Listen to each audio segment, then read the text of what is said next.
Blessed love, warm welcome, honorable family. I want to welcome the item to this new podcast program titled Mind Over Matter, and I'm your host, Honorable Ijahstars. And today I've got a very special guest on the program, kicking it off, setting the fire trail, is a very fiery Rastafari elder empress who have been setting example for us to follow over the years as a Rastafari Nyabingi Ethiopian Orthodox elder empress. And I'm speaking about no other than Empress Askale Selassie. Blessed love, Mama of Empress Askale. Warm welcome.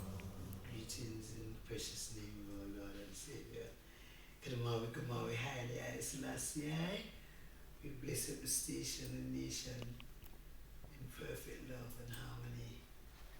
Give thanks for Empress Menen for his balance in the earth. Yes, I. Give thanks for the opportunity to share with the eye and the eye and the eye. Yes. Mind over matter. I love the title. Yes, Honorable Empress. Yes, I. Give thanks. There is breaking the ice and setting the fire light. And this first podcast, so give thanks. Oh wow. Yes, I will love first, Haile Selassie first. We love first. Yes, I give thanks for that honor. Yes, yeah. It's a great honor and a pleasure, to have the eye on the platform here. Give thanks. Always a pleasure. Yeah, man. Thanks to be here and to share. The eye of your brand new calendar out. We wanna focus on that first and foremost before we go into any other thing. It's the Empress Menen Foundation calendar. Talk to us about this 2025 to 26 edition. Called edification. We're about education. Can you hold it up in the camera? Yes, beautiful, indeed. Beautiful. Yes, I. Edification, not just education, but edification goes deeper than education, and it is a combination of education and also of the spiritual side of one's development. Edification, see the anciency, you can see it in there. The key of life, it's there. And in the anciency, we find ancient pictures of His Imperial Majesty as we know him in this time. Rastafari. That's the first image of Christ from the ancient before Christ, one of the images of Christ.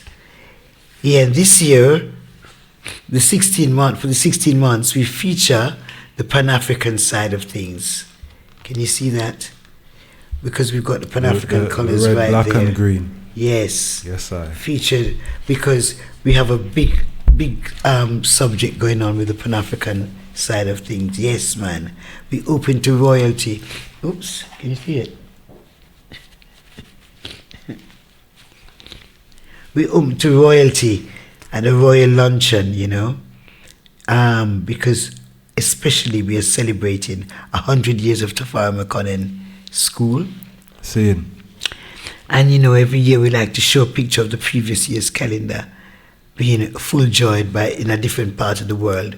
This is here in Wales, with Queen Omega, a very famous singer, world renowned.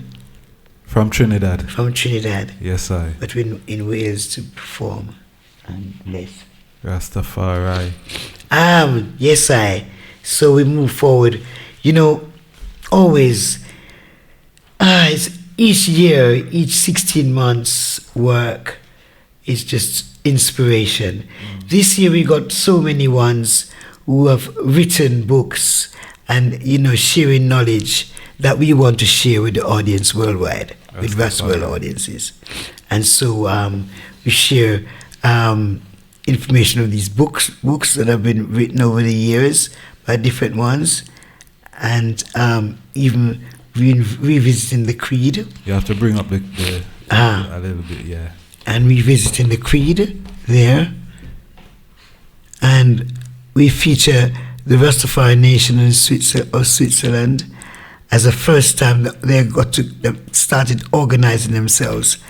I've known personally this group, most of the ones in the group, for 20 years, over 2 decades. Strong Rastafari people read and share information, you know? Yes, I. Yes, as usual, we start in September. And this year we feature, as usual, all the African countries who are independent on the dates in September with their flags, and the Caribbean countries also. But you know, the story is at the top here. This is the story of the first Rastafari burial ground in the world. Only Rastafari burial ground in the world is there in Shishimani. And we just love to hail up the ones who've moved on to the ancestors here from different parts of the world, you know, different ones who are famous in Ras world that ones know. Yes, I. And here in Kush month, which is October, which is Dan month, in the 12 tribes of Israel, we have we feature schools, because this one is about edification more than education. So we are edifying, we are educating. The theme is educating the community to empower the nation, and that's what we do in Rastafari calendars. So we show also and share with organizations, Rastafari organization worldwide. We support by advertising there and donate advertising space on behalf of the Haile Selassie School here in the front there by Rastafari TV. Rastafari. As you can see. Plus we feature in that month, in the first month, October 2025, because this is 16 months. So it goes from September 2025 all the way to December 2025, December 2026, sorry. So it goes from September 2025 to December 2026. Yes, so you have 16 months of education and information. You know, each month is featured a particular theme. We have Coronation Month, Divine Coronation. We have Black Christ, that's the Black Christ reality, featured here for Ghana month.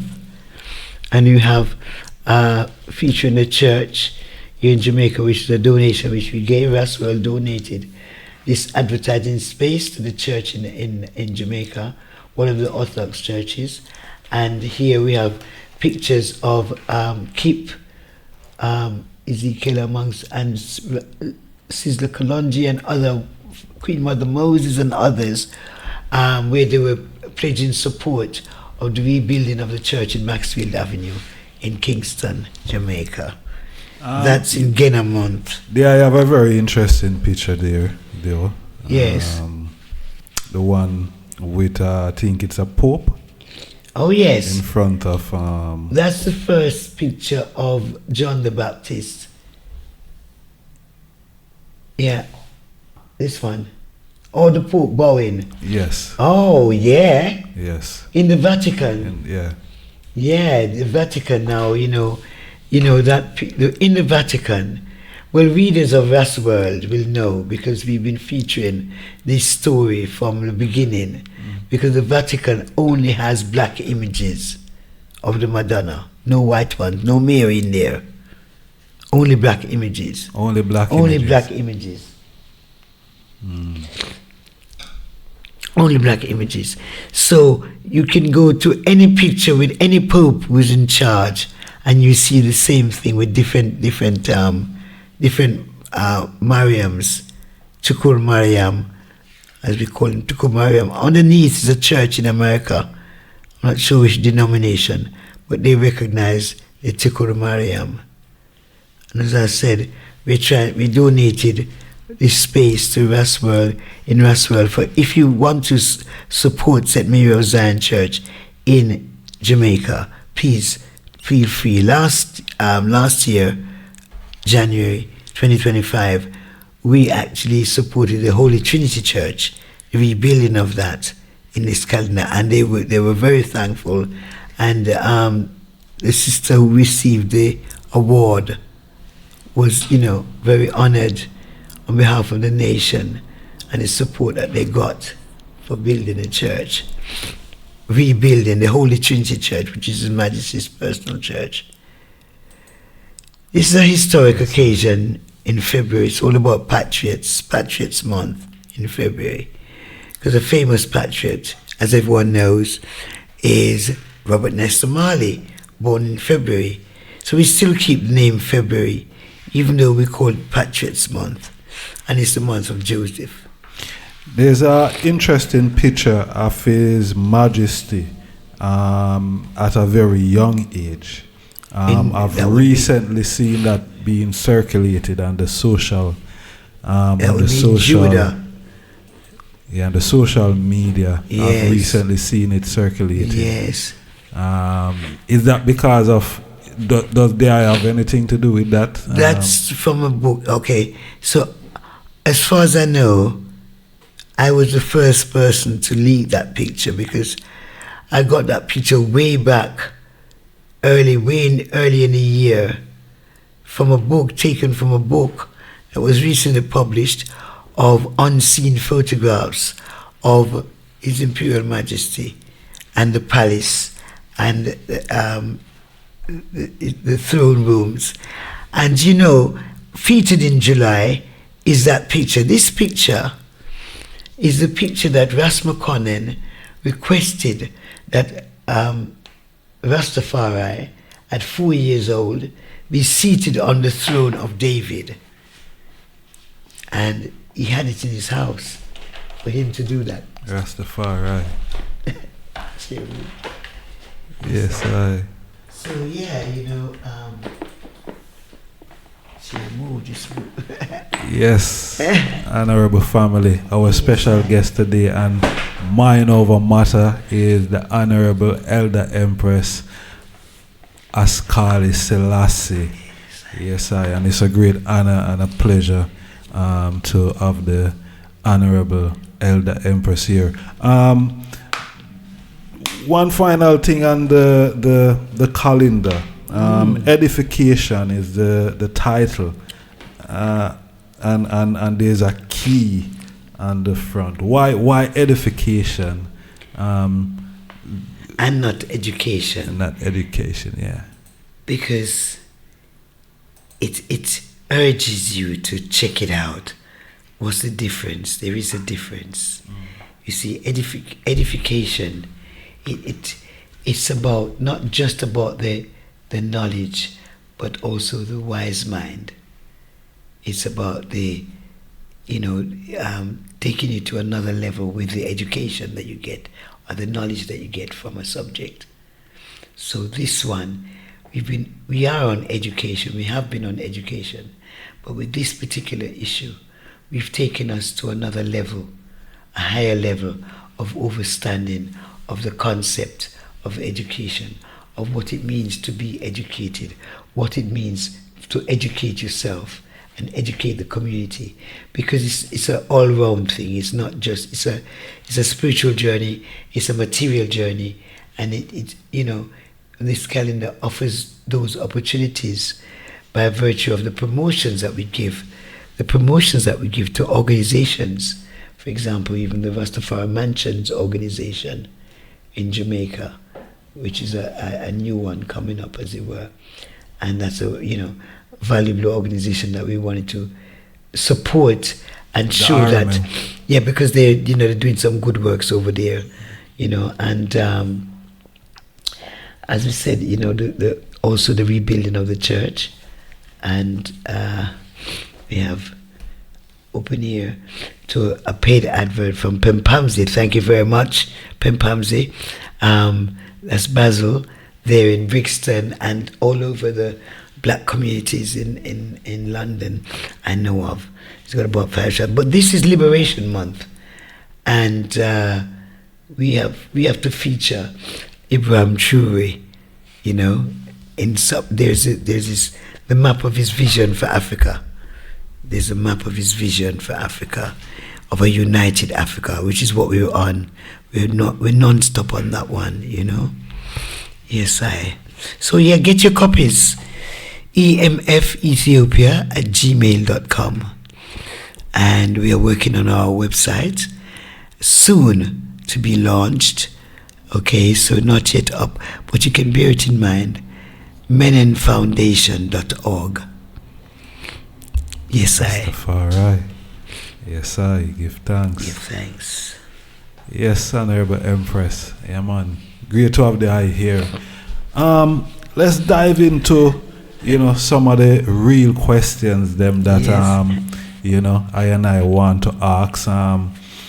Recent, look on what is recent. We see 2 days ago, Jamaica government gifted the Rastafari community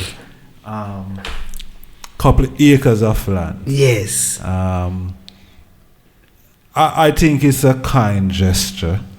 Yes. I think it's a kind gesture, but from how the I see it, how the I sum up, everything, that has unfolded. Well, first of all, we're still calling it a Coral Gardens incident. Yes. You see, this is wrong. It was happening in all 14 parishes, man. Okay? Rastafari is going through some real sufferation on ethnic cleansing from the order of the JLP government. So it's good that the JLP is in charge now and can turn around and say they're going to give this Coral Gardens Benevolent Society wonderful work, yes, but you see, when you say Coral Gardens, you're saying Coral Gardens only. Like it's just Coral Gardens alone. Yes. Belittling the whole thing. You see me? When it was like a bounty that was out at it Rastafari. Was out in the 14 parishes. The 14 parishes of the country. It was out on it was ethnic cleansing, man. It was probably one of the first reported ethnic cleansing in the governments in the Caribbean that carried on like that. And you've seen it in recent times in Haiti, would they be doing that in Dominican Republic against the Haitian people? Yeah, in terms of ethnic cleansing, because it's blatantly obvious because they're black of their black skin. That they're not from there, as it were. Okay, so anyway, just to say that this was not a case of not being from there. This is a case of Jamaicans. This is a case of ethnic cleansing formed on their own citizens in Jamaica that was generational, so that Rastafari children, as a result of those times, Rastafari children were not allowed, and probably still are not on a large scale, allowed in school with their dreadlocks. This is still a part of the same order of that time, bringing all Rastas that are alive. How are you going to identify Rasta? By his dreadlocks. Any Rasta woman that was identified in that time,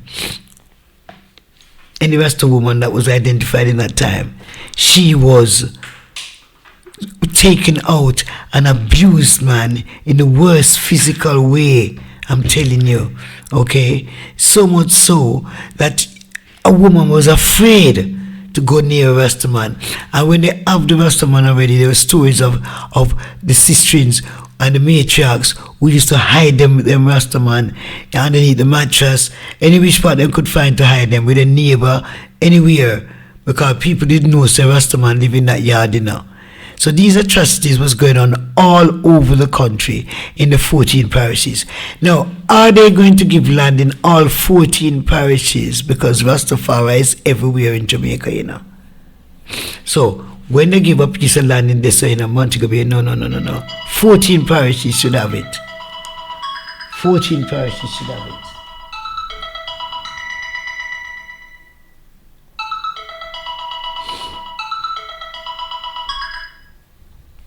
"14 parishes should have it," okay?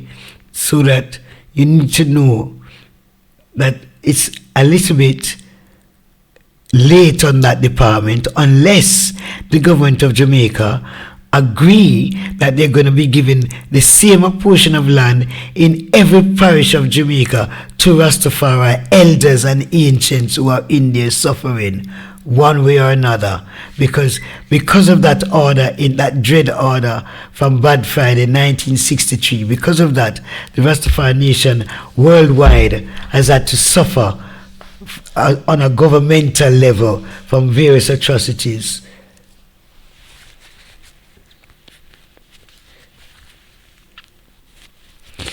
It's vitally important that one is aware that, you know, here is it some big thing? Okay, so you get the land. You need to get the money to build. Have you got a plan of what you're going to build on it? All of this is all part of that. If you're going to donate land, you know, in some kind of reparatory justice, you know. You see, you have to go the whole full work. It has to be the A to the Z. It can't just be one thing. It can't just be one thing, you know. It has to be the A to the Z. So you give them land, you have somebody come, you know, before you go any further, you have a contract that's drawn up that this project is going to go on to the fruition, that is going to be building this amount of houses, this care home, this school, this area, that area. You know, you're going to have some kind of guarantee that this is going to be going on the lands that are going to be donated. How are you going to compensate Rastafari for True. the ancient law that's perpetuated and caused so much grief to our nation, not only in Jamaica, but because of Jamaica's really, you know, that level of genocide against your people, your own people, was dread managed. Don't you know the minds of the people was always affected, even to this day. There's many Jamaicans, just because they're Jamaicans, they say, yeah, them know everything about Rasta. Just because of having a Jamaican connection, you know. They talk like this when you meet them out in foreign place. I have to tell you that, you know, when they want to come show off now, because their attention is focused on Rastafari, and you have bald Jamaican out there, right, who have to get their piece in. They come with that. I'm a Jamaican, I know all about it, you know. Yeah, man, you know, you don't have to tell me nothing about it. But no, excuse me, it's not your job to do it, brethren, because you live here amongst the people and you couldn't do that job. Because that's why the Father sent me here, to do that job. And so don't feel no way if the people are going to be paying attention to me, because I bring people to the place that him never know was in the place. See. You know, even black people, even brethren, you know what I mean? And ones who will know someone like this. So you get a lot of those kind of vibration when you go out on the road, you know. It's like preaching the gospel of Christ. It's not like that. It is that. Because you have to know that the Christ power is being bestowed on you to be the one who can come up with the works to inspire ones and ones to move on to do different things in their lives, you know. True. And to try out new things too. I pray. Yeah. Let me ask you this though, Honorable Empress. Regarding the whole land issue that's been, you know, granted to, you know, the Rastafari believing in community. What now about repatriation? Because it would appear is like, you know, you give away a lollipop or a sweetie. Yes. You know, keep it quiet for the moment. Right. You know, take us attention away from Africa. Oh yeah. How do I say that aspect of it? Definitely. You see, I just talk about one little thing or two little things there in terms of the mental thing, but it's definitely I hold you in Jamaica thing going on, because see, remember, Africa is opening up its doors and saying, come, come. Look at Ibrahim Chouin saying, come, Jamaica. I mean, identify Jamaica and Trinidad and Tobago, Yes. And say, come, you're citizens of this country. What? Brain drain supposed to go on in Jamaica. All this time we've been treating people so badly. You see me? You see what I'm saying? So they're frightened of people going to Africa, really earning proper money. True. And proper good lifestyle. Yes. You see me? Because those kind of things is going on as well. And when African countries are opening up their borders and saying, come, it's tempting to a professional who's suffering, who come out of university and have a couple of years and can't get a work in a proper job, and have no money. When him have get a little job, it's a little soft thing, and him can't get the right money and all of that. You know what I mean? To get an opportunity in Africa where you're getting your airfare, you're paying for your return ticket paid. You have your, these things are in place to make sure, say, you live in modern times now. You know what I mean? Where you see for yourself already. I'm sending you pictures very good.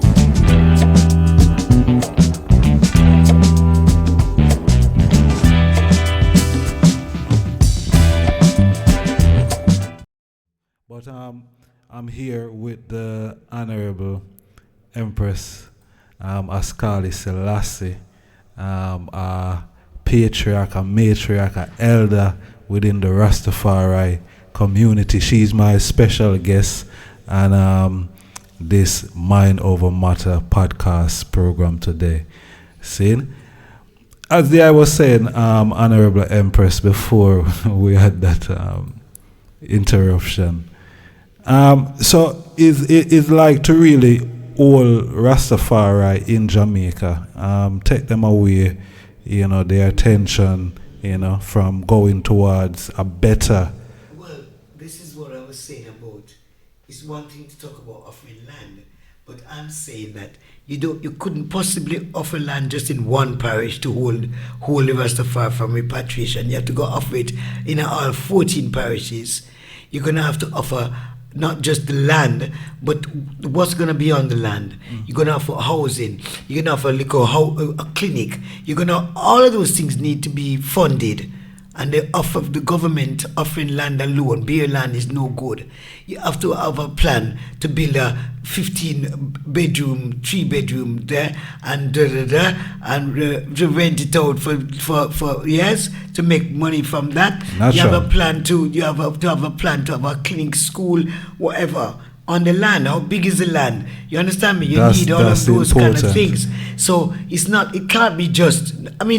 Don't tell me that the Jamaican Rastafari community is that stupid that they're just going to take a piece of land and just have it for 25 years and not go on with it because they never have no money to do it. You better make sure, if you're going to take if you're going to take money on behalf of the Rastafari ancient elders, let me tell you right now, fire, you better know, say A to Z is covered.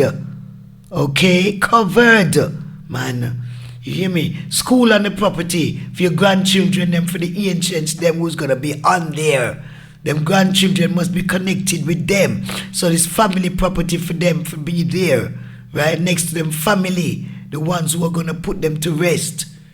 Yes? When it comes to that time. Because that's what happens in the Rastafari communities. It's not I and I who put people them to rest. Is with blood family them usually. Except, of course, you see it in South Africa, whereas I and I do that. and probably in different parts of Africa as well, where they officiate more than the family. But anyway, what I'm saying is that we're talking about Rastafari ancients, as the main occupiers of this land. Of the land, yes. And therefore, you must have a workshop. You must have a place there where the ancients can give workshops and talk to the young people and have events where they can. Where the community can come and listen to the ancients, and give them reasoning about ancient skills to share. Those things must be on the land before you must guarantee that those things are going to be on the land, the infrastructure for those things. Get a budget with how much money you need to build the school, to build the housing that you're going to need. You need to work on them things there. Are you ready, Rastafari, really? That's the thing now, you see me? Because somebody make you an offer of land. Are you ready? Look at how much land Sizzler get offered in Africa. He's not ready. He wasn't ready. If he was ready, he would have come back to Jamaica and said to people, okay, I need a builder to tell me how much I can build 25,000 bedroom, 3-bedroom apartment.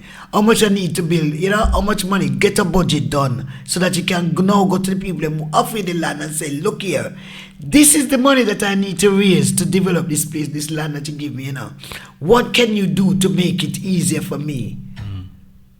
Yeah, sure. Because it's not, land alone is not going to work in these times that we live in now.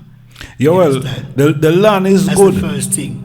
So now by the time you find the time to develop it as a Rastafari community now, half of the people who are supposed to benefit have gone.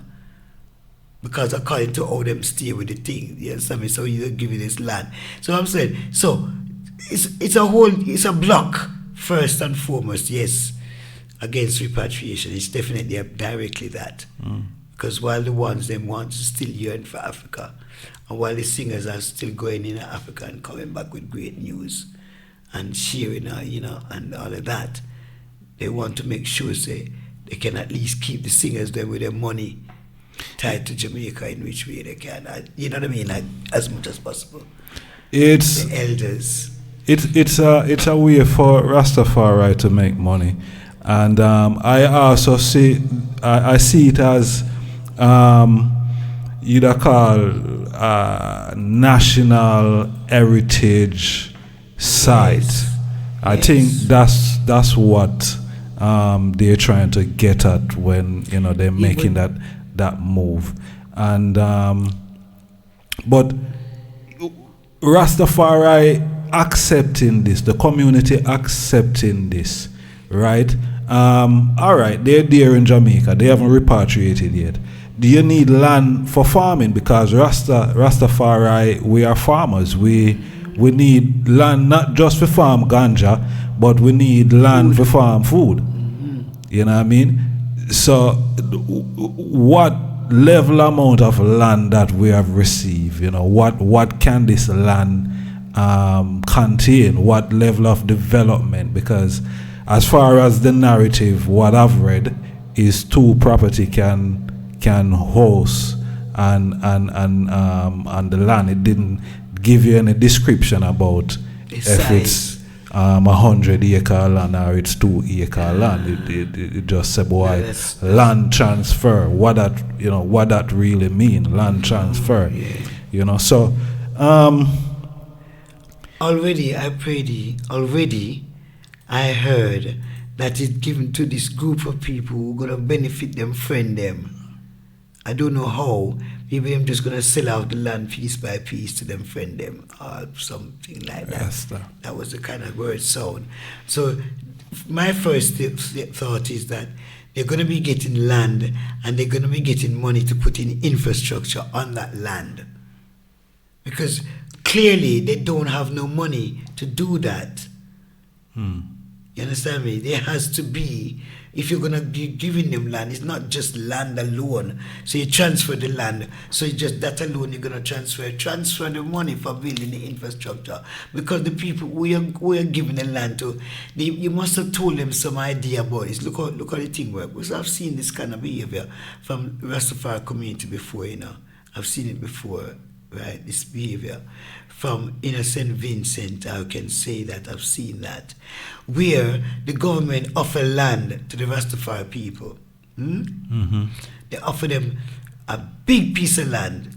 You know, it's just one group of people. It's a young community in terms of what the Jamaican community is doing, experiencing. Okay, so it's but big piece of land with already things growing naturally there.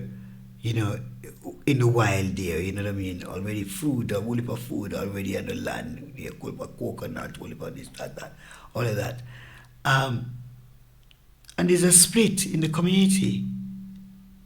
Where the one person could not develop the land alone.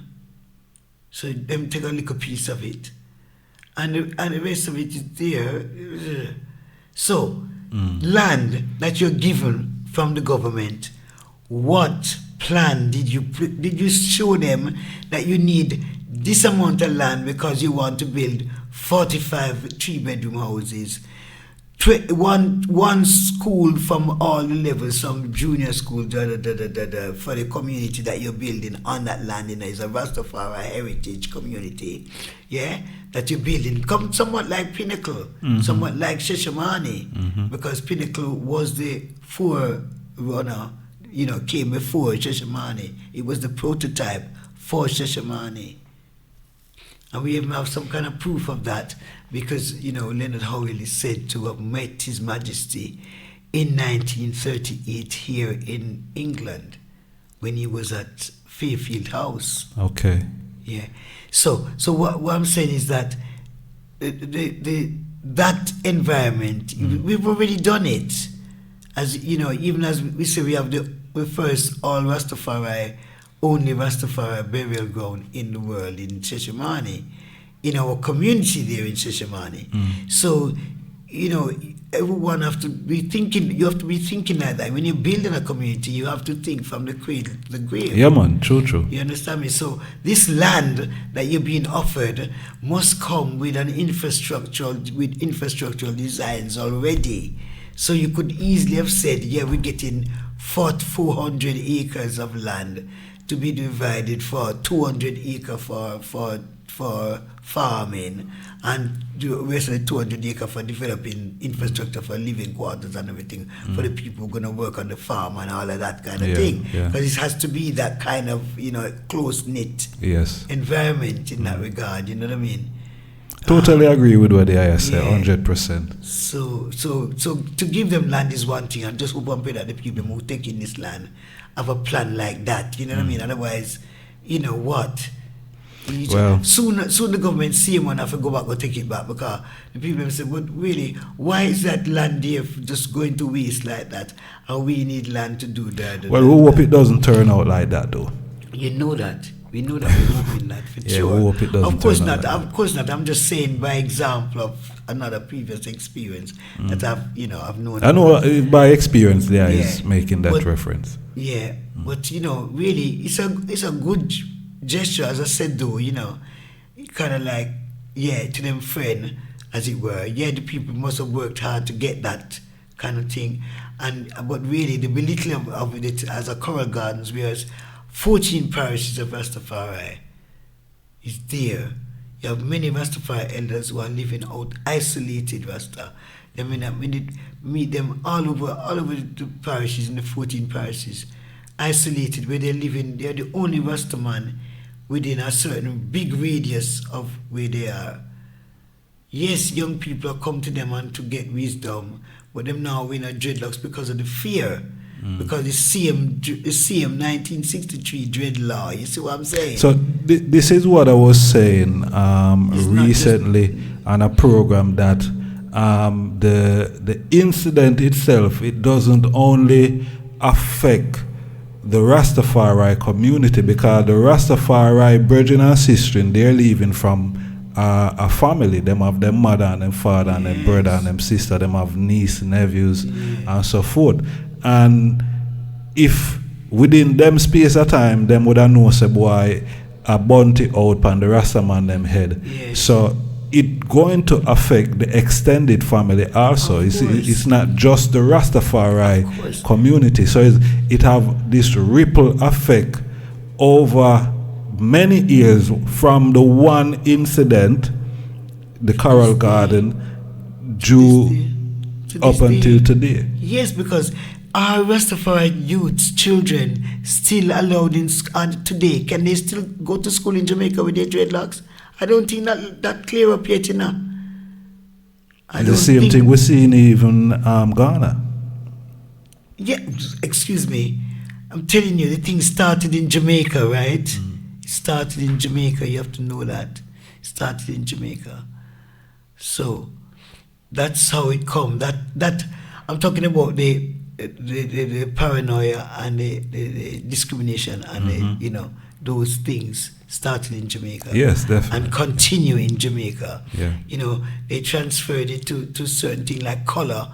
One time it was on color basis, and then many Rastafari was going from when them see Rastafari with dreadlocks with color now, them have to change up that perspective a little bit still, right? Because the prejudice we them have against Rastafari now, them have a wheel and turn a little bit, but still say okay, them choose them as for them Rasta then, and if they don't fall for it, because sometimes they do fall for it, and you see them, they're also like part of that same dread law and the same discrimination, because them turn up them nose at Rastafari, at elders, how elders look, True. Yeah, man, I've had it enough times. I've had that. True, With man true. with long locks say, where them have to look like that for? Because in the early days of the calendar, it was just Rastafari ancients from Jamaica, right, with them white beard and them long locks and them, Congo bongo. Why them have to have them locks like that? I mean, look at me and say, but your locks is almost down to the ground. He would not look like that. So I say, Barber, is there a barber nearby? I need a barber. This man need a trim. Yeah, man, we do it in the market. Rasta. One day to one. He get a shock of him life. But seriously though, yeah, Apart from the the whole Coral Garden incident and land transfer, let's talk about the I, because it's the I why we're here today. What first called the I to Ethiopia, and how did that spiritual pull manifest in their life? Oh, okay. Give thanks and praise to the Most High. It wasn't even I, that do it. The first ticket I got to Ethiopia was my daughter who bought it for me as a reward. Because she was away, and I applied for this grant on her behalf. I got the application form and photocopied it and did write the application by pencil. Okay, so when she came back from wherever she was traveling to, right, she would travel with her dance studies, and when she came back, she saw the form and she just filled it out like I'd penciled it in, and she got the money. So she got the grant to do it. So she used that grant money to bring us to Ethiopia for the millennium. That was our first time to Ethiopia. As I was talking earlier, how we had become very close because she was the only one who was at home and thing, and had certain connections, hierarchically and through ancestral spirits and thing. And we acknowledge these things, and so that's how I come to go to. Before going to Ethiopia, I've been to 8 African countries. I knew that Ethiopia was going to be the one. I didn't really know. But they reside in Ethiopia, though. Yeah, for the most part. Yeah, for the most part, I still pay my council tax. Okay. Can the I share with us, though, a moment that I knew Ethiopia was not just a visit, but the I own. Yeah, it's the moment. It was at the airport when I enter the country for the first time, I find myself that me and my daughter were the last people to go into the airport, was to come out of the airport from inside. And the first thing that happened was that when I said my name, he couldn't say my British, my English name. The man is at my passport, and he couldn't say it. That was the first thing. He said, he tried, Ivoni, Guru, Gul, couldn't say it. So I just spoke up and said, Askale Selassie. He said, you have Ethiopian name? Welcome to Ethiopia. Stamp. Right, in my passport. Okay, that was it. Through the thing now, I'm looking at everything. I'm looking at everything in the airport. I'm looking at everything out the window. I'm just taking it all in like this. So we were the last ones to go. And up ahead, you could see, it was millennium. So they were having lots of coffee people and people dancing and things like this going on up ahead, right? But the first lot was people serving coffee. And there was a whole bunch of them serving coffees. As soon as they looked up and saw us, because we were like last, as I said, everybody seemed to have gone and we were just there. They looked up, they started to bow down like this. They were on their face, about 6 different people, man and woman, was face down on the carpet in the airport. Wow. So I'm like, I look behind me, there was nobody behind me. So I said to Zila, what are they doing? Why are they doing that? What's going on? And I said to them, get up. She said, Mommy, it looks like it's you, I said, no, get up, like this to them. And I get up, I said, why are you doing that? And he said, you are original Ethiopian. We don't see people like you anymore. This is Addis Ababa. We don't see people like you anymore. He said, welcome home, the man said. And that was so awesome. Because it was just like a whole new world for me. It just connected me in all of my African glory. I felt that connection first because of my baptismal name being the name that I would, because when I had the first vision of the Empress Menen Foundation, I was signing a letter, and in my vision, I signed Askale Selassie across it. Seriously? Yeah. Yeah. And so that was for me, so that's how I started using my baptismal name, because I had it for many years before, I had it for many years before, and I understood the meaning. So we're talking something else, we're talking Ethiopia, see, we're talking my connection with the Ethiopia. Yes, it was Ethiopian Orthodox Tawahedo faith. It wasn't called a church. It was all about the faith, right? And the faith that's all His Imperial Majesty is on the inside of, say, defender of the faith. Beautiful. Defender of the Ethiopian Orthodox Tawahedo faith. What's Tawahedo? It's the manifestation, the perfection of God in man. Yeah, that's what it is. So now, if you ask most people who say they're Orthodox, and you see the woman wearing them jeans to church, all them things there, and them, Ethiopian women I'm talking, right, mostly. Not young people usually, but, it's... anyway, when you see them, you ask them, what's Tawahedo? And they don't know. They say, oh, it's about Jesus Christ and the Holy Spirit. They don't know. Tawahedo faith. You see, because the faith that moves mountains. Yeah. So the people don't know. Some don't know the culture. They don't know. Quite a lot of them don't actually know what Tawahedo means. That's what I mean. In a newly colonized state. Let me ask the eye this, because I was reasoning earlier in the strong Zine and a similar topic. Was speaking about His Majesty being the defender of the faith. Yes. Within the church, and I asked the eye, so where does Empress Menen now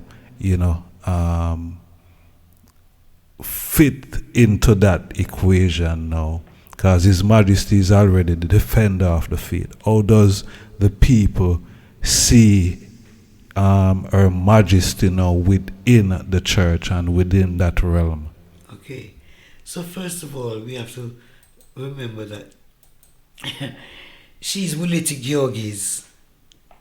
Yeah, Georgis, you know that's what it means? No. She's daughter of Georgis. Georgis is the one who killed the dragon. Right? She is the faith. Because since I reasoned, I've reasoned with the Almighty. I have a new enlightened version. And that is, seriously, she is the faith that He's defender of. I and I are the faith that He's defender of. Yeah? Because He's I and I defend and shield. Don't we say that He's I and I defend and I and I shield?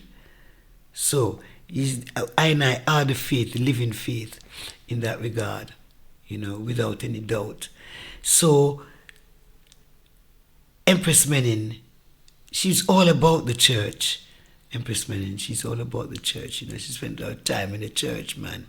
She didn't like no too much public occasions, She wanted to be in the church all the time.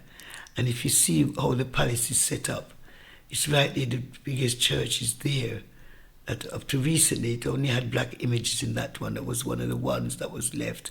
Still have some, but not like, to have a mixture now. But, Medanielem Church, which is kind of like in between the Haile Selassie School and the Ijahstars Menen School. Right? And that's the church, and that's where Empress Menen spent her time. She just loved being in the church. Rastafari. I was just running down, Bridget. Rastafari. Yes, I give thanks. So, Empress Menen is the perfect example of, when you speak about scripture and you read Proverbs 31. Yes. She is the perfect example of this Imarish.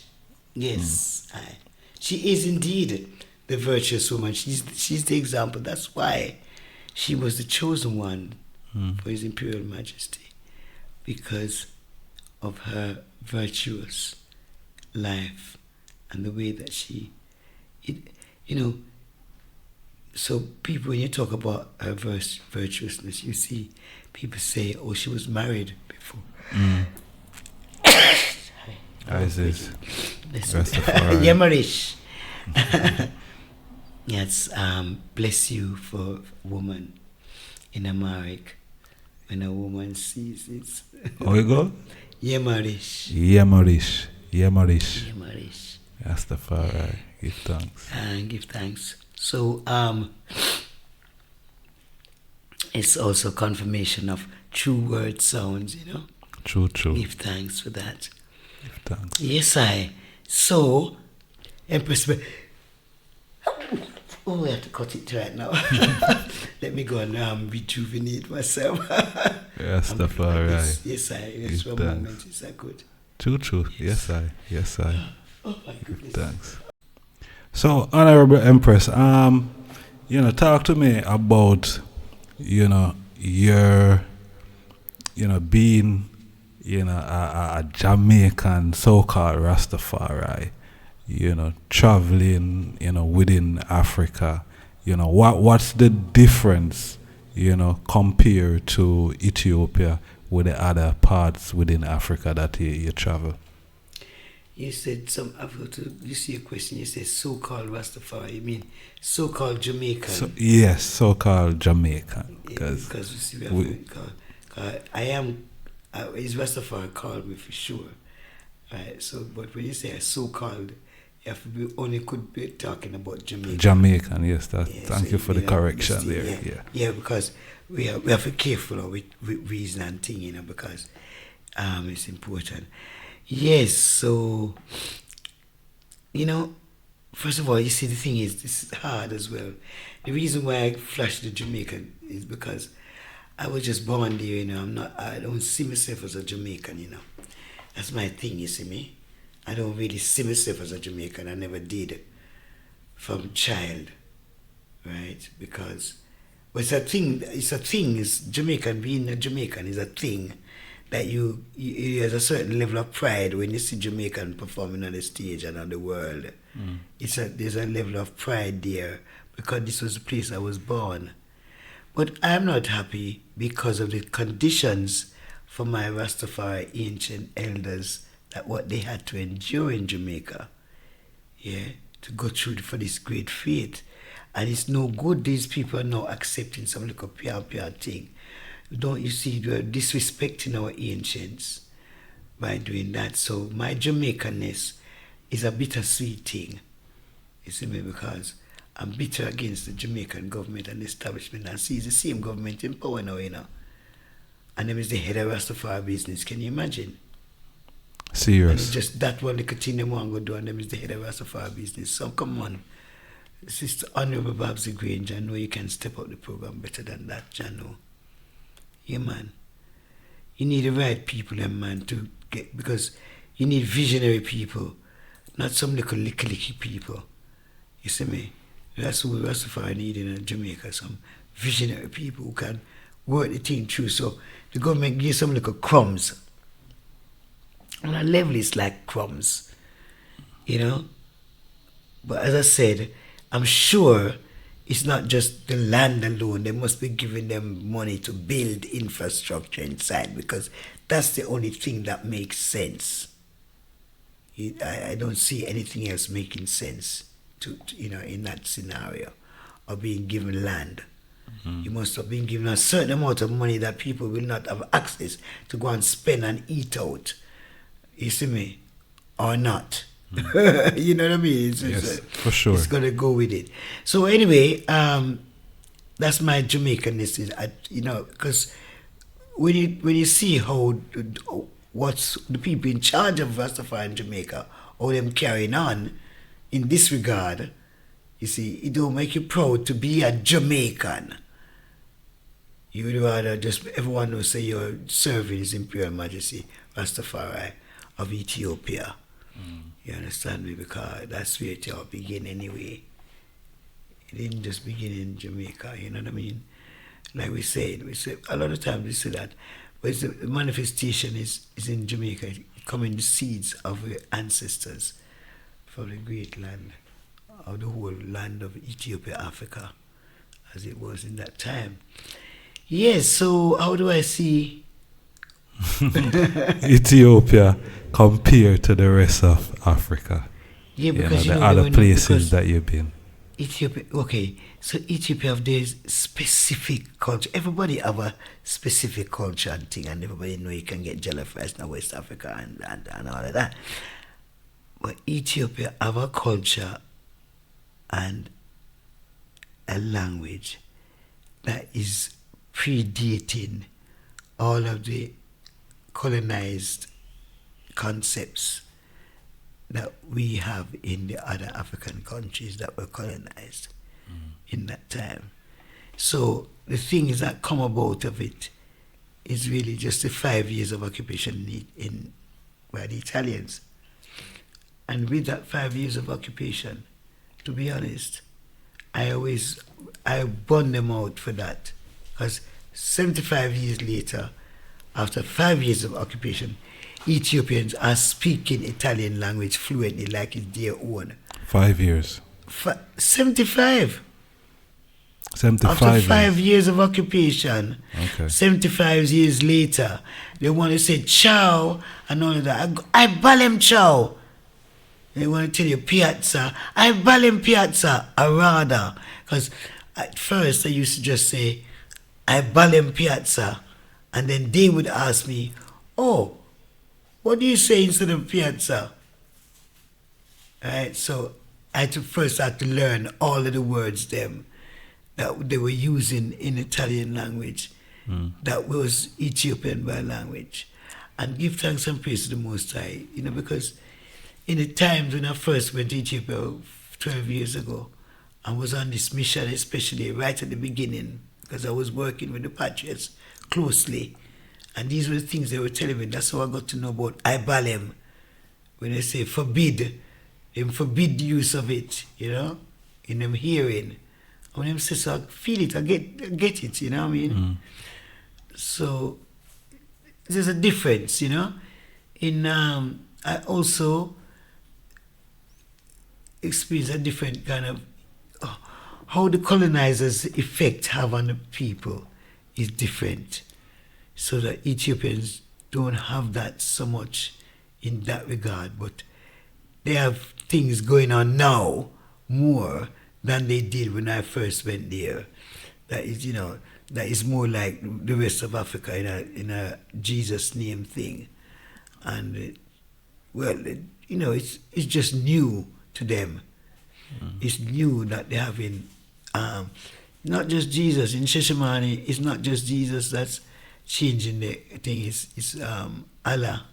We may not even know if it's Allah because it's just, I know it's the mosque, it's Islam, right? So, for example, it's very big. You know, right there in my little area, you got 5 mosques, you know. 5 different mosques, man. In and Ethiopia? You have 2 Pentecostal, in Sheshemani. Okay. And 2 Pentecostal church. That when them kick off, them always, them design them things so that them don't do it together. Except the mosque people, the Islam people. Well, I'm telling you, it's really like, you know, at 3 o'clock in the morning that they go off. So what I'm saying is that I prefer the Orthodox Church at 3 o'clock in the morning, which the only place I can hear that is in Addis Ababa. Rastafari. Because in Sheshemani, it's the Muslim mosque you hear at 3 o'clock in the morning. Right? The church just give way to their thing. But yeah, you know, so Ethiopia has a lot of things that's very unique to Ethiopia. And, you know, I just discovered that okra originated in Ethiopia, you know? See? Okra originated in Ethiopia, man, and was taken out by the Indians and the Chinese. Yeah, it originated in Ethiopia. Yeah. Powerful. So when you see, because I found it, I tell you, you know, we have to be entrepreneurial in our lifestyle, right? So, you know, I'm here in Addis Ababa, and around me in my little village in Addis Ababa, we go and check out other people who sell the things them, and the man sell okra. So we get to find out the name of it. And then when I start to go to the uptown supermarket, I start seeing there, and it was cheaper than the man on the corner, you know. Yeah. Because the man on the corner realized that I buy the thing from him plentiful. So guess what? I realized say it not in Sheshemani. So it become a little business in area. So we could have buy the okra you know, and make them package the okra them in a wood like this and go and sell them to Sheshemani ones them who definitely want to pay the extra money too. Yeah, man, so I'm a little business of going with my okra selling. It's good food that we love to eat, so I always make sure I have it for myself, because you run out if you go on like that, because everybody wants it. But you know, these kind of things, I discover yam, you know what I mean? Ones who've been living here for long never know say yam they there. And we go and discover, yeah, because it's things that I love to eat, so Father always bless me to be able to find them in any country where we go in Africa. I as a Boba Shanti myself, there's a lot of narratives about food of the vine. Some of them I you know, I don't really pay attention to be honest, because the vine for the yam is outside though. Yeah. It's not in the ground. The yam is in the ground. It's not vine food. But some would, you know, class yam it grow outside. as no. Well, I don't know no yam will grow outside. I know every yam will grow in the ground still. You don't call that. And melon and pumpkin. Yeah, and pumpkin. You can understand. Yeah. But the yam I don't agree with. So the dietary the eye The leaves, I guess. Yeah, sorry. dietary and the things them that you eat, because today you see disease is rampant Yes. all over, Oh, and gosh. it probably have a lot of things to do with the things them that you're eating. You know what I mean? Some things are packages in the food, and it aid towards a lot of disease. How do I maintain your the eyes are elder, Empress? How does the eye maintain your eating habits? Well, first of all, give thanks for life every day, Rastafari. Yeah, with that in mind, your body is a temple of the Holy Spirit. Your body is the thing, that's power in the whole energy of who you are in being on earth, and thankful for it. So, usually, when I started sneezing earlier, I've got to say, straight away, I remember that for the last 2 days, I've not had lemon water. So this is something that I have every day for years.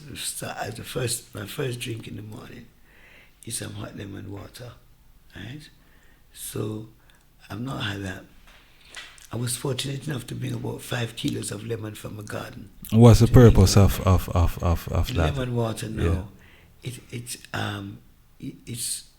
giving your immune system a boost of refreshing your whole intestine in the morning. As a morning, Cleanse, a like. morning cleanse begins.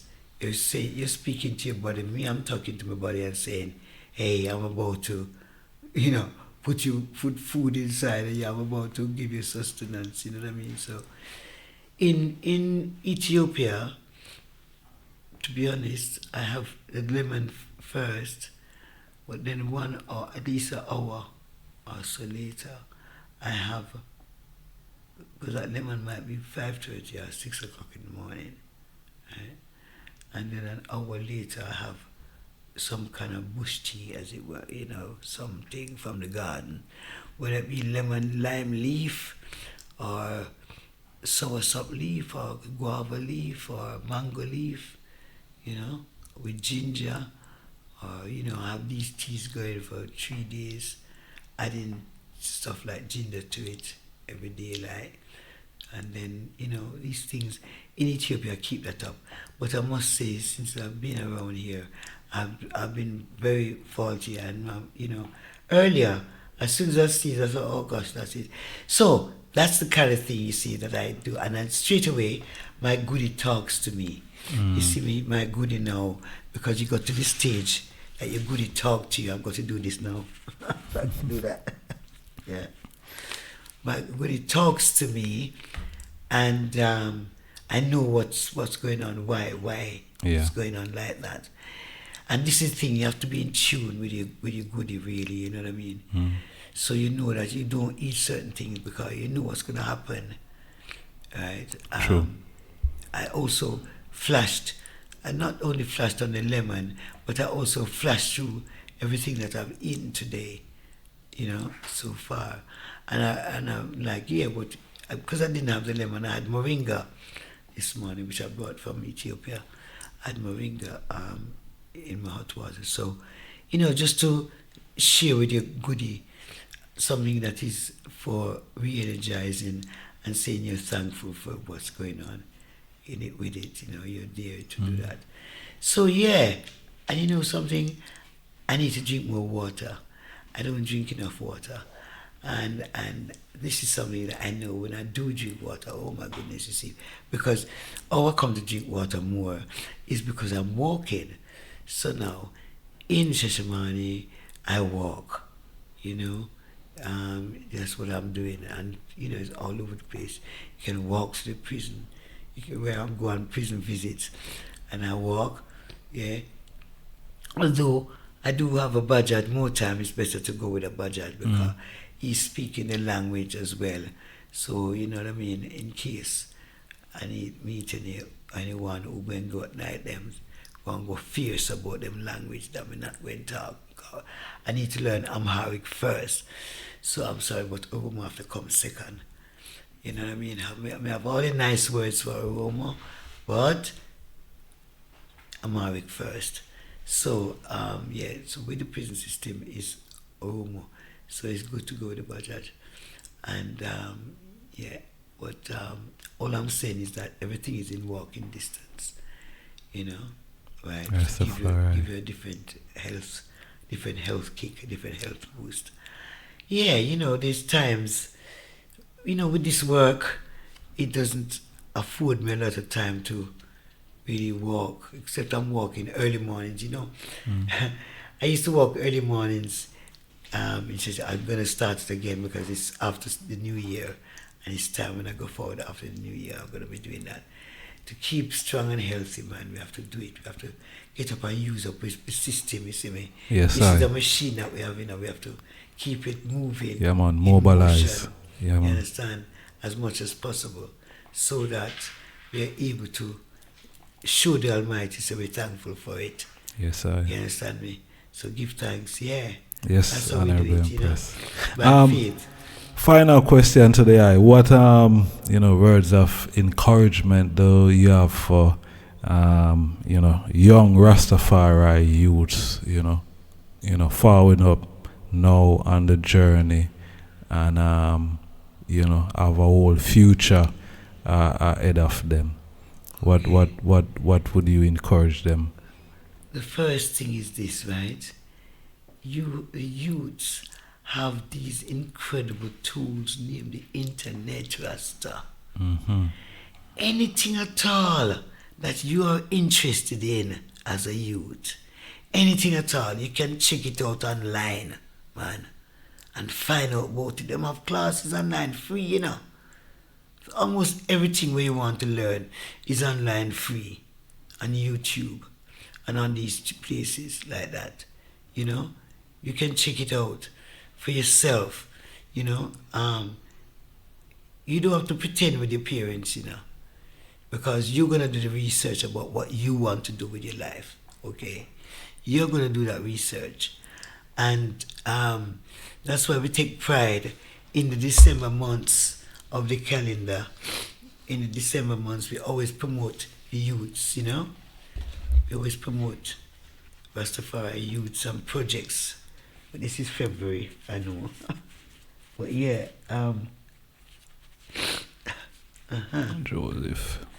Joseph month. Yes, so always you can share with your parents, you know, because at the end of the day, they're the ones who's gonna pay for your thing, you know. But you can help yourself. Find yourself a job, a Saturday job, man. You know, a lot of elders would love it to find an honest young person around them, for them to pay some money to do good jobs for them. See what I'm saying? It's a very important thing to do that, to share your time with an elderly person. So, an elder Rastafari is very much a one, especially for the youths them, to share with, you know? Because in this time, if you're coming from family who are Rastafari, you have to be in tune with the ancients to get a lot of the wise mind of the journey. When I say you have to be, so like I'm saying you're forced to be. But in a way, it's like you have to remember, you know, you have to make the sacrifice to learn the thing good, you know, anything that you want to strive for. You have to put in the work, right? And you know the old time saying, Jah help those who help themselves. It's a real thing, you know. Yeah? From him, sister, you have the interest. I'm going to tell you something. Jah is like the internet. Let me tell you, see, from the minute you go and type in, say, you want to search for a vacation in Kenya, for example, everywhere you turn on the internet from this, so you see vacation in Kenya being advertised. Mm-hmm. Have you noticed that? Mm-hmm. I saw it stay, you know, anything where you search for, you always see the thing come up all over the place about it. So I said Jah is like that, you know, definitely like that, because all of these opportunities is there in front of you, like that, you see me? And through the Spirit, you can make your choices, yeah? Don't be afraid to talk to Jah, man. Talk to him and be amazed at how important value what you have to say to him and how you receive him grace and glory. Yeah, I'm telling you, because it's a real thing, you know. Rastafari. It's a real blessing to be able to do that, and with confidence. Marcus Garvey said, with confidence, you have won before you started, you know. Mm-hmm. And that's a real thing as well, you know, man. You see, by the time you search up on the internet for the thing where you love, your parents might have another idea about what they want you to do, you know. Right? You can research that, you know. But you see, when you go to them to present what you want to do, believe me, you have the confidence that them can't turn it down, because them say, what? You serious? That's my message to the youth, them, man. Show how serious you are about your life and your future, because it's in your hands, you know. It's in your hands. So you have to show that. Don't think you don't have to, you have to. Because how else are we going to know? How else are we going to know that you have that interest? Your friends alone, discussing it with your friends alone can't make it work, you know. You have to go with an older head. And if you have parents or older heads around you to guide you, talk to them. Don't feel no way, man. Whatever it is you want to talk about, be sure to reason with them about those things, because that's a relief for you, you know, and you can get directions. As again, I'm going to say, you can get it from the internet too. Yeah. I don't know, suppose you want to learn some special skill, just put it in the internet, I don't know. Something that involves electricity and how to make water go, or have a light inside of the water fountain or something like that, you know what I mean? You never know what youths' minds can come up with in terms of invention. True. I don't knock down, I always say to one, don't knock down anything that the youths them come up with. True. You know? It's always good to hear them come up with the ideas them. You know, if you full encourage them so much when they're young into having ideas of their own and having skills of their own, you know what I mean? That's what it was important for me to do that. And you know, it was important for me as a mother in bringing up my youth them to put them in position where they get opportunities to understand different things. You know what I mean? It would have been a problem if I did think about how much money I never had to do it. But you know, with faith, the thing work out, man, because I was working hard and opportunities come, you know, and because you've got the guidance of the Most High, Him send the opportunities come so that, you know, one can say, oh, you know, I have this job to go and do in this space, you know, you'd be perfect for the job, you know. And I say, yeah, but I have to bring my children, you know what I mean? And I say, oh, I want to fly you there. And I say, yeah, you can fly my children too, from Kingston to Montego Bay, you know, for example. Yeah, man.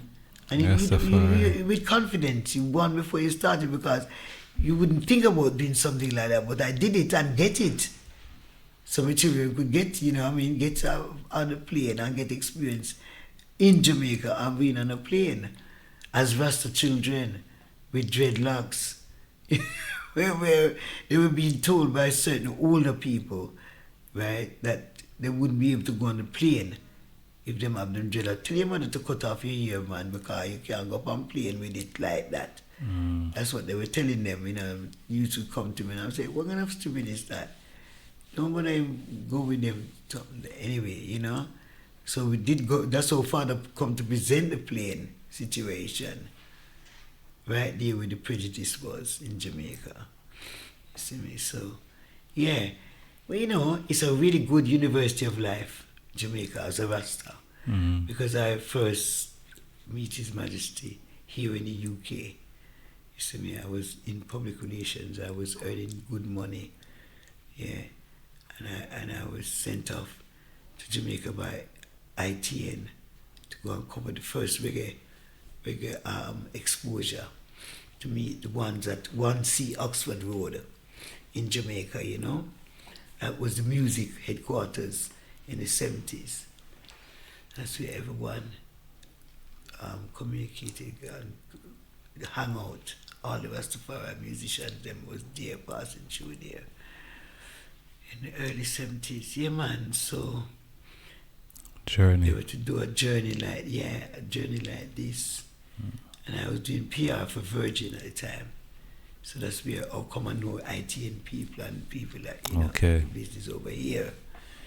So yeah.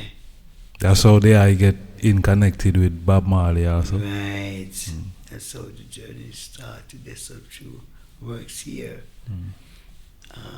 Yeah, man. So yes, I saw His Majesty Give thanks. decide to just take me out just at a time. I tell you, say, I could, if it wasn't for the force of him, I would have turned back, man, because I was at the peak of my career, Rasta.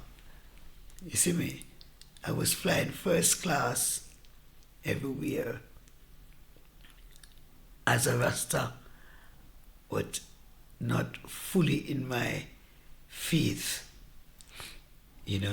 I was coming from that Afro-Pan-African style side of things, right? So that was who I was in my teens, really. I would come right through in Pan-Africa as, African daughter, African person, study, check it out, know it, say, yeah, man, he's African, definitely, and thing. And then now, I had to cast my mind back to being 10 years old when my mother called me and showed me. She said, come and look at the Black King, come and look at the Black King. He's on TV, the Black King is on TV. It was Empress Askale Selassie in the Queen's speech. The Queen was making a speech in a Christmas time. My mother always used to watch them things they hear right here in England. See. Right? And she always watched them things. And next thing you know, we run come because she never do that before. She never call us to the TV with that strength of power come over her, She was a kind of a Garveyite, but she was a Jamaican. So that means it was a borderline thing, But in England, it come out more, because she wanted me to go to the grammar school, and she wasn't gonna take no for an answer, And she ready to fight them in the county hall. So I had to go for 6 interviews before I could get in the grammar school. But when we lick it by the time we reached number 3 interview anyway. So after that, them only bring me for show off on the people them how much me talk English better than them, or how me bright as a West Indian child in their school system, because that document had just been written. West Indian children in our education system. That was one of the first documents written about black children coming into Britain in the school system in the 50s and 60s here. You see me? So from them condemn we like that already. It say West Indian children come. Oh, and that me take apart from my dissertation, West Indian children in our system. And the book that where they write in England from the House of Lords, or one of them lords, somebody write it. And that was what they were using to govern education in the UK. Yeah, so that needed taking apart. But yeah, it says our schools. It says West Indian children in our schools. So it's not. It's like it's a inclusion. Yeah, it's an exclusion. Really. Exclusion. Exclusion, really, because it's not our school. It's not the West Indian children them own. It's ours. You know what I mean? I don't know how them could have phrased it. Them should have phrased it to say, why them have to say West Indian children invited? I don't know what them was phrasing, Master. But anyway, it was not a good document, and because it was serving the education system, it was already prejudicial from the very title of it. Wow. So I will come to reason about that. It's about Yeah, school system, okay. So, from the school system, my mom called me to show me His Majesty. So, I already know about His Majesty, but I was really into my Pan-African self, really, because, there I was comfortable. I was, very big in the UBIO, United Black People Improvement Organization. You might have heard of the UBIO, because it was big in the 60s and 70s and so on, you know what I mean? Rastafari, yes. So yeah, man, so give thanks and praise to the Most High. When I took that plane journey, it was really, first when I was leaving England, who I woke up on is Paul McCartney on the plane step, right? Because even if you go in first class, you still have to go up the same plane step. And somehow he was delayed going in first class place. And I say, you're beautiful. And this Mr. The time, watch here. My wardrobe, when I went to do that job, consisted of one skirt. It's only trousers I wore in them time there. And I had a short afro, right? And I had a couple of scarves, because I used to do modeling for scarf company, right? With my short afro here. I used to do modeling jobs for scarf company. So yeah, that was my journey. And then that was what happened, because as soon as I landed, I was in the hotel in the Four Seasons, and it was only 11 o'clock in the morning, and everybody went to the bar and ordered drinks. Me not think, but me are the only black one in this project, and they all got me. I don't have the paper in front of me with the itinerary, but I know where we're going next. And I was supposed to be the one doing that work, but I did already put in place for a Jamaican sister to do that work on the ground, because she know the people them already, Rastafari sister for her to do that work. And so when we go drink my cocktail in the morning, my long rum drink, because I was so hot, like everybody was supposed to be. But because they come from a different culture, they could gulp it all down and go about their business. And when we do, fall asleep.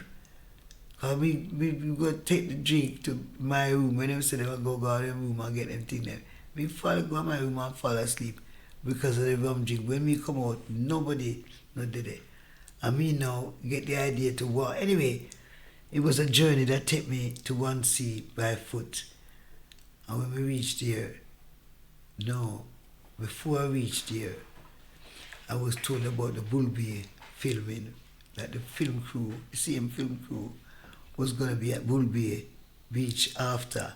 And when they went to one sea earlier on in the morning... Bob Marley Beach. The same Bob Marley Beach, exactly. How you know? Same Bob Marley Beach, man. Yes, I know Sister Carmen and Bongo Vince. Wow, Selassie, I know. Brethren, Bongo Vince, I tell you, I have to interject right here to tell you the story, because really and truly, Bongo Vince was in Guyana, right? He must have been there for about a year or something like that.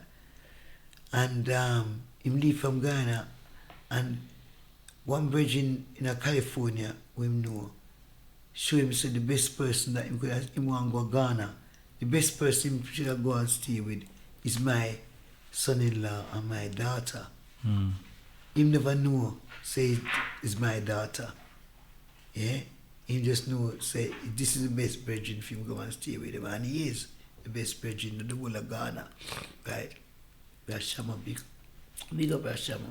Yes, I. Yes, I tell you, big every up time. Rashama, the camera, Every right time. Straight, Every time. Yes, I. So I tell you, say, he come and stay with him. So they were getting ready. He's only there like 2 strongs, coming to him second strong, right? And them getting ready to go up in the mountain now, right, to do the farming. Yeah? And when I'm ready to go, my daughter tell me, say, when she was on the phone to me, she said, oh yeah, the elder, because they're thinking that he's coming from Guyana. They never think him come from Jamaica, Okay, see. They never have no reason about him coming from Jamaica. them a guy and them a come from. He was there for 1 year, so them have him like that. So she know. So me said to her, say, oh, she said, oh, the elder is gonna go up to the mountain with Shaman. We said, what? Okay, give him a calendar, right? Give him a calendar for me, make him carry it up there with him, because when him up in the bush. The brethren take the calendar up and start scream and shout for Jah, Rastafari, Selassie, I know, say what? But I mean that inside of the calendar, picture of me, in the calendar. Next thing, when him say, what's the matter? Right? You say, my sister, she teach me how to make wine, which I did by the phone. Him daughter write down the recipe for make wine. And we used to go to Jamaica for long periods of time, money run out. And we used to make wine from fruits. Right? Anything when we make wine from it come out to be beautiful. So when we give them, we used to give it ancient, then we give them the recipe, what I mean, make them go and do and juggle. So this brother now, when him get it, when him taste it, him say, what? We want that. So him phone me in England and say, give me the recipe, we give him to him that. And from there, so his wine him start making now. So that's the story where him tell my daughter and son-in-law, oh, this woman teach him how to make wine. So they make him talk, and then him say, she say, that's my mom, Rasta. Straight away, my son-in-law call me, right? And call me, and when him call me, Shama call me, me say, yeah, man, him say, me have a virgin here, we want to talk to you, Him say, I say, yes, I. And he say, I mean this, Maka, can't believe, say you, the calendar, we look on the calendar, I say, what? Maka? No, man, me no know you, Maka. You sound like Vince. Say, yes, man. Rastafari no say, he reason with him for about an hour, and then tell him to put in his wife, because his wife is my sister, bona fide Sister Carmen, And I tell you, I say, Sister Carmen, man, we have woolly story and gatherings and reasoning, man. You know what I mean? We have a journey. And that was the first place that I went to and hear the Naibingi drums. And I thought it was my heart coming out of my mouth. I thought it was because, the way the drum was inside of me. Heartbeat. Yeah, heartbeat. I tell you, I was afraid of opening my mouth, Rasta. First, me go smoke as well, Right there on the beach, right? Me getting a shock in a culture because the bedroom of Daughter Bubbles, rest in peace, rising power, my sister. Daughter Bubbles, mama, ancient Bubbles, right? Who's Bongo Vince's mother. You see that? Right? She was the one who invited me to her place on the beach, right there. Same Bob Marley Beach. Right there, she invited me to her place. I said, Bridget, me go inside. And I said, wow. Oh, where's the woman? Wow, she live on the beach and she lives so good. Nice bed spread up. Beautiful spread. These pictures from the wall and all of this. I said, hey, dresser. One dresser there with the crochet thing and picture of His Majesty on it and thing. I said, wow. And when we smoke the herbs now, she said, still go up on the bed, man. We're going to go in at the eyes is. Right? And we leave me inside upon our bed. And when we look so, a newspaper wall, and cardboard a certain place where the bed head, cardboard. I said, wow. And when we look on the floor, a sun. I never even noticed a sun because I have my shoes. I never even think about it, to be honest. And all of these things, when we smoke now and in meditation, it was very much a shock to me and my system. And then, the time when I get this shock, because I remember I tell you, I come out of first class travel, in Europe, and works, right? That involve works, still for the nation, still, regardless, but on a different levels, And I tell you, say, Rasta, I go like this. We lay down there and me just get scared because the way all the drums are beat inside of me.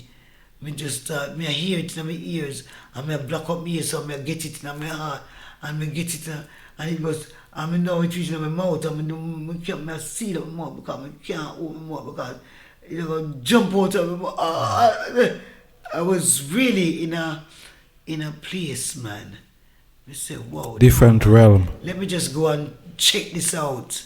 Well, I just have to stand up in myself and say, yeah. Let me go follow the drum sound. And reaching at the tabernacle. And reaching at the tabernacle and know say, yeah man, in them days you chant one chant for all an hour.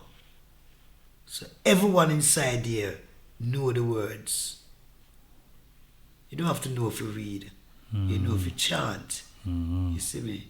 So it was a time like that, you know. And I was really most thankful for that joy. And find tears running down my face. And all them things there. And it was just absolutely incredible. I walk out of that place with my foot in the air. You know what I mean? Like I was on the air. I don't even know how I reach forward, but through the power of the Most High. Yeah man, on the plane, and on the plane I had a thing because I ordered fish on the plane. And when I take one bite, it tasted like blood was in my mouth. Like I did bite my tongue. Rastafari. Give it up. Yes, I. Yes, Honorable Empress. Yeah, you know, reasoning has absolutely no end. And it's been a joy and a pleasure and an honor reasoning with I and I, Honorable Elder Empress Askale Selassie. Yeah, man, it's always a joy, Mama. You know, give thanks for gracing I and I. Give thanks and the honor for being on the first one. Wow, well done. Nice one. Beautiful. Yes, I give thanks. Yes, sir. The first Mind Over Matter podcast episode. Yes, sir. Give thanks, Honorable Empress. It's a joy and a pleasure. Yes, sir. Yeah, man. You sort it out for me. Yes, sir. Yes, sir. And it's on the EMF Ethiopia. Yes, sir. It's on the back of the calendar. Rastafari. By the way, when I say that, it's about tabernacles of praise on the back of the calendar. You know, all over the world, we praise Him in tabernacles, you know. Give thanks for that. Yes, I. Yes, I. Give thanks. Mighty bless. Yes, honorable family. So, give thanks for the item tuning in to the first podcast of Mind Over Matter. I'm your host, Honorable Ijahstar, and please subscribe, like, share, and see the item on the next one. Rastafari.